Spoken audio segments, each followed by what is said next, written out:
ఇక రాజకీయాల్లో శాశ్వత శత్రువులు శాశ్వత మిత్రులు ఉండరు అంటున్న వాక్యాలు మనం ఎప్పుడు చూస్తూనే ఉంటాం, పదే పదే వింటుంటాం. ఎక్కడ చూసినా ఒక వాక్య, రాజకీయాల్లో శత్రువులు ఉండరు, శాశ్వత శత్రువులు మిత్రులు ఉండరు, పార్టీలు మారుతారు, ఫిరాయిస్తారు. అధికార పార్టీలు ఉన్నప్పుడు ప్రతిపక్ష పార్టీని బండబూతులు తిడతారు, ఇష్టం వచ్చినట్టు తిడతారు. తర్వాత ప్రతిపక్ష పార్టీ నాయకులు బండబూతులు తిడతారు అధికార పార్టీని. ఇక వాళ్ళ నోటికి వచ్చిన మాటలు వ్యక్తిగతంగా ఇప్పుడు మనం చూస్తున్నాం. ఇంతకుముందు ఒక విలువలతో కూడుకుని ఉండి, కానీ ఇష్టం వచ్చినట్టు తిట్టుకోవటాలు ఇప్పుడు వ్యక్తిగత దోషాలు కూడా చేసుకుంటారు. సడన్గా ఇవన్నీ మర్చిపోతారు, ఒకరికొకరు అవుతారు, ఒకళ్ళొక్కరు షేక్ హ్యాండ్లు ఇచ్చుకుంటారు, కౌగులించుకుంటారు. ఏదో అంటారు కదా, కడుపుల్లో కత్తులు పెట్టుకొని ఏదో మాటలు ప్రేమగా మాట్లాడతారని. అలాంటి సందర్భాలు మనం చూస్తుంటాం. సో ఇప్పుడు ఇవన్నీ ఎందుకు చెప్తుంటే, రాజకీయ శాశ్వత శత్రువులు ఉండరు అని మనం ఎట్లా అంటామో, సో అవి మంచి పద్ధతే. శాశ్వత శత్రువులు అవి ఓన్లీ రాజకీయాలుగా చూసుకోవడం, తర్వాత బయట కలిసిన మంచిగా ఉండడం మంచి పద్ధతే. సో ఆ పద్ధతి ఏదైతే ఉందో చాలా మంచి పద్ధతి అయినటువంటి ఆ పద్ధతిని నిన్న రీక్రియేట్ జరిగిందని చెప్పవచ్చు మనం.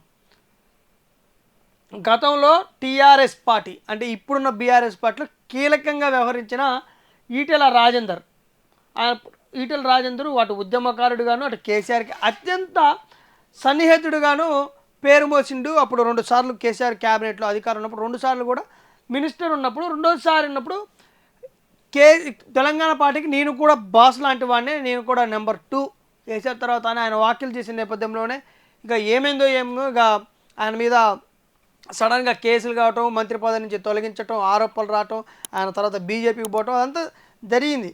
సో అప్పుడు బీఆర్ఎస్ ఉన్నప్పుడు కేసీఆర్కి ఇంకా రాజేందర్కి ఈటలందరికీ పడదు అనే సందర్భంలోనే నిన్న ఒక ఆసక్తికర సన్నివేశం చూసినాం మనం. అన్నా ఎట్లున్నావు, ఈటెల రాజేందర్ నువ్వు ప్రేమతో పలకరించిన కేటీఆర్. రాష్ట్ర రాజకీయాల్లో ఆసక్తికర పరిణామం చోటు చేసుకుంది. గతంలో ఒకే పార్టీలో ఉండి ఇప్పుడు ప్రత్యర్థులుగా మారిన BRS working president KTR, BJP MP Etela Rajender పరస్పరం ఎదురుపడ్డారు.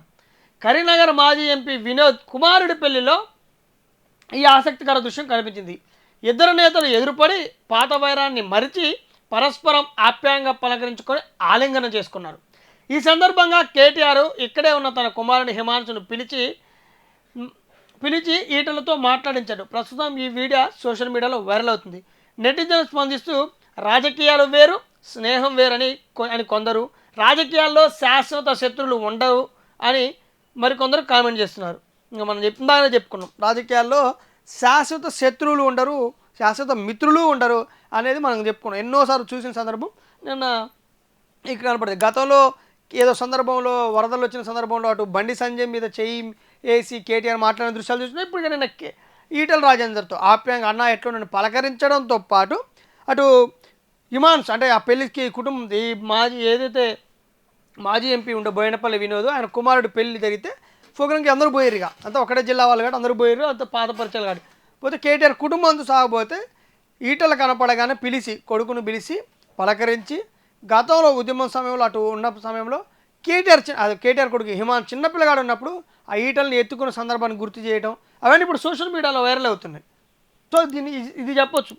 సో వీటిని చూసైనా గ్రామాలలో ఉండే కార్యకర్తలు, గ్రామాలలో ఉండే పార్టీకి పనిచేసే కరుడుగట్టిన కార్యకర్తలు ఉంటారు కదా, వాళ్ళకి ఇది చూడాలి, ఇది చూసి బుద్ధి తెచ్చుకోవాలి. డైరెక్ట్గా ఊళ్ళల్లో మేమే హీరోలో మేమే పార్టీని మోస్తున్నాం ఫీల్ అవుతుంటారు.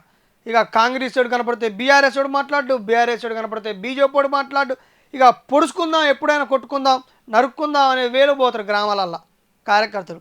సో కార్యకర్తలకి ఈ సన్నివేశాన్ని చూసైనా బుద్ధి తెచ్చుకోవాలి, మంచిగా మెలగాలి. ఎందుకంటే ఇప్పుడు గతంలో బండి సంజయ్ మీద బీజేపీ నుంచి బండి సంజయ్ ఉంటే బీఆర్ఎస్ నుంచి ఉన్న కేటీఆర్ చేసి మాట్లాడుకుండు.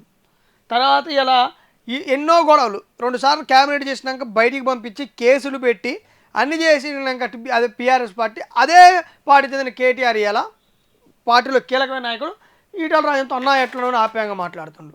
ఇక అసెంబ్లీలో అయితే మనం చూస్తూనే ఉన్నాం, పొన్నం ప్రభాకర్తో కౌలించుకుంటారు, తర్వాత హగ్ చేసుకుంటారు, మాట్లాడతారు, ఒకళ్ళ ఫంక్షన్లకు ఒకరు పోతారు, ఒక పెళ్ళికి ఒకరు పోతారు, అందరూ కలిసి కూర్చొని మాట్లాడతారు.